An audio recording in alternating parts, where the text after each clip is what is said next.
Os caras planejaram matar o Lula, matar o Alckmin, matar o Alexandre de Moraes. Passou por um triz. Eu me lembro quando teve o pós-eleição de 2022 e todas aquelas articulações golpistas que eram evidentes. Quando teve o 8 de janeiro e a gente falou em todos os momentos que era tentativa de golpe, e a gente dizia, não é bem por aí, é um exagero da esquerda. Bom, agora está claro. E por isso é muito importante que a gente reflita sobre o que poderia ter acontecido no Brasil se essa operação tivesse dado certo.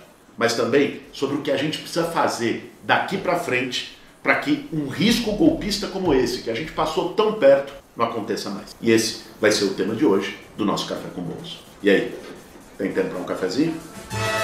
Para fazer um bom café, meu Quando os bem. bolsonaristas falavam sobre o 8 de janeiro, só faltava dizer que era um piquenique de senhoras. Agora, com as investigações da Polícia Federal, gente, a coisa está ficando mais clara de como eles arquitetaram o processo desde o começo. Eles foram fazendo várias tentativas. Primeiro, foi a minuta do golpe, que seria uma tentativa de golpe mais soft, uma tentativa de golpe mais institucional. Era um decreto que o Bolsonaro assinaria, né, não reconhecendo o resultado das eleições e fechando o TSE, por meio de uma forma absolutamente ilegal, mas institucional, pela caneta, dar um golpe e reverter o resultado das eleições de 2022. Não conseguiram. Aí eles partiram para um outro caminho, que é esse que foi descoberto e desvendado essa semana, que era uma tentativa atroz de assassinato do Lula e do Alckmin. Por que o Lula e o Alckmin? Porque você tinha um presidente eleito e o vice-presidente eleito. Se mata os dois, o que se cria? Uma situação, né, de anomia institucional, se cria uma crise. E o Alexandre de Moraes, que na época era presidente do Tribunal Superior Eleitoral, ou seja, que tomava as definições sobre o processo eleitoral até a diplomação e a posse do Lula. Essa operação assim, é aterradora, eu não sei se vocês chegaram a ver as matérias, o relatório da Polícia Federal. Eles posicionaram os kids pretos em frente à casa do Alexandre de Moraes.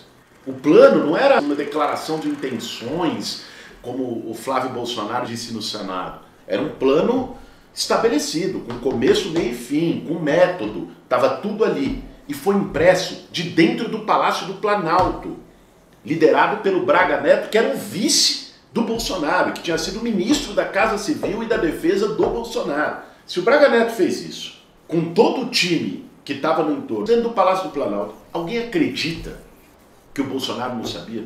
Não deu certo esse também. Aí eles partiram para a terceira. Aí vamos dizer assim, é a tática cachorro doido. Não deu o golpe da minuta. Não deu o golpe do sangue, do assassinato, do veneno que eles queriam dar. O Lula toma posse. O que eles fazem? Montam a trama do 8 de janeiro, que era deixa ver e ver o que acontece depois. Provavelmente, isso foi falado muito na época, a expectativa deles era que o Lula decretasse uma GLO, garantia de lei e ordem, que as Forças Armadas entrassem no processo e eventualmente setores ligados a eles podiam fazer qualquer coisa.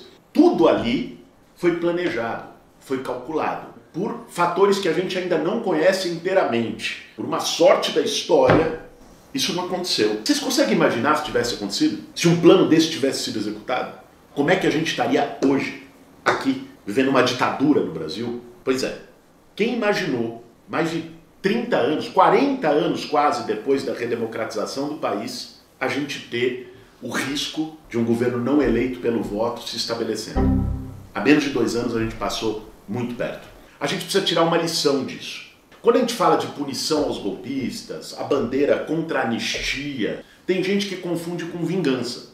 E aí vem um discurso dizendo, não, gente, já tem muita polarização, nós temos que pacificar o país e passar uma borracha em cima disso tudo. Nada mais errado do que isso, pessoal. Isso não pacifica o país. Você jogar um crime para baixo do tapete não vai evitar que cometa-se novos crimes. Pelo contrário, vai ser um estímulo para que se cometa novos crimes.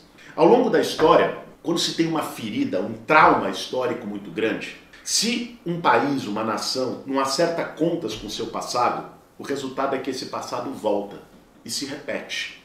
Então, quando a gente fala de não permitir nenhum tipo de anistia, de julgar com rigor todos os golpistas, desde o comandante até os executores, nós não estamos falando pura e simplesmente de vingança. Nós estamos falando de um aprendizado histórico que o Brasil tem que ter e de um exemplo histórico que o Brasil tem que dar para que situações como essa não aconteçam mais. Se não se pune uma situação como essa, se libera tudo. O fato de não ter se tido punição para todos aqueles que cometeram crime na ditadura militar já foi de algum modo um salvo-conduto que permitiu depois um governo como o do Bolsonaro. O Brasil não acertou contas com o seu passado. Recentemente estive no cinema com a minha família e fui ver o filme Ainda Estou Aqui, da história do Rubens Paiva. A gente voltar ao que foi a ditadura militar, a completa suspensão de direitos, o grupo que está no poder chegar, quebrar tudo, pegar, prender, matar, torturar, ocultar, esconder, jogar o cadáver no mar, isso não foi reparado.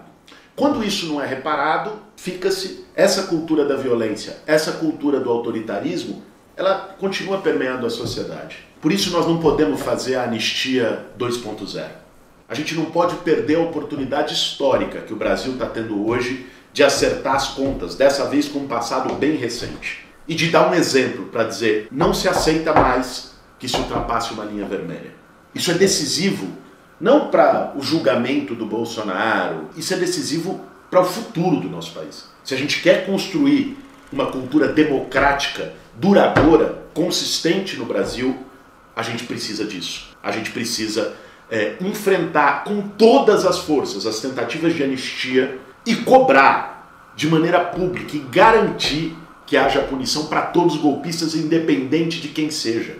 É o Braga Neto, o general de 4 estrelas, que seja punido. É o Heleno, o general de 4 estrelas, que seja punido. É o Bolsonaro, um ex-presidente da República, que seja punido. Qualquer um deles. Por isso, gente, nós não podemos permitir que a dinâmica que a gente vive hoje, dessa sociedade da informação digital, que vai colocando um tema atrás do outro, que esse fato tão grave, historicamente grave, nós estamos falando de um plano para assassinar o presidente da República eleito, um vice-presidente, um ministro do Supremo Tribunal Federal, de que isso deixe de ser assunto a semana que vem, de que daqui a 2, 3 semanas os bolsonaristas já estejam de novo no parlamento falando em anistia, como se não tivesse acontecido. A gente precisa dar a esse fato histórico a gravidade que ele tem.